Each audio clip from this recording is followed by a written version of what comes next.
শিশু শিক্ষার গুরুত্ব ও তার তাৎপর্য নিয়ে আজকে আলোচনা শুনবো ইনশাআল্লাহ। এই বিষয়ে আলোচনা শুনতে হলে আমাদের প্রথমেই জানতে হবে আল্লাহ রসুল সাল্লাল্লাহু আলাইহি ওয়াসাল্লাম এই শিশুদের ব্যাপারে পিতামাতাদেরকে মৌলিকভাবে 3টা দায়িত্ব দিয়েছে।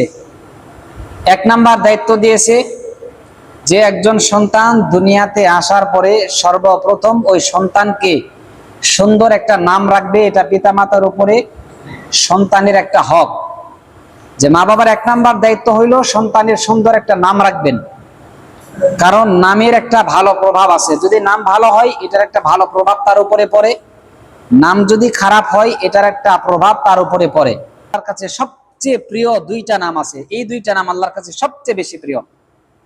এই 2টা নামের মধ্যে থেকে একটা নাম হলো আব্দুল্লাহ আর একটা নাম হলো আব্দুর রহমান। এই 2টা নাম আল্লাহর কাছে সবচেয়ে বেশি প্রিয়। আর আরেকটা জনপ্রিয় নাম আছে, সেই নামটা হলো মুহাম্মদ। এটাও খুবই জনপ্রিয় একটা নাম। এই জন্য এই নামটাও যদি কেউ রাখে মুহাম্মদ, এটাও খুব ভালো একটা নাম রাখতে পারেন। হয়তোবা মুহাম্মদের উসিলাই আপনি মাপ পেয়ে যাইতে পারেন, আপনার সন্তান মাপ পাওয়ার আশঙ্কা থাকবে যে আমাদের রসুলের নাম মুহাম্মদ, তারও নামও মুহাম্মদ।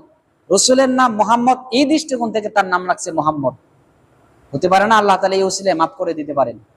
তো যাক, যেটা বললাম, সন্তানের 1 নাম্বার হক পিতামাতার উপরে সন্তানের সুন্দর একটা নাম রাখবেন।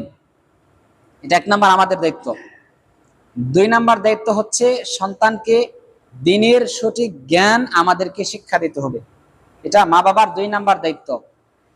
আর 3 নাম্বার দায়িত্ব হইল এই সন্তানটা যখন উপযুক্ত বয়সে পৌঁছে যাবে, বালেগ হবে, তখন তাকে সুন্দর একটা মেয়ে দেখে তাকে বিবাহ দিয়ে দেয়া, অথবা সুন্দর একটা ছেলে দেখে তাকে বিবাহ দিয়ে দেয়া। এটা হলো আমাদের 3 নাম্বার দায়িত্ব।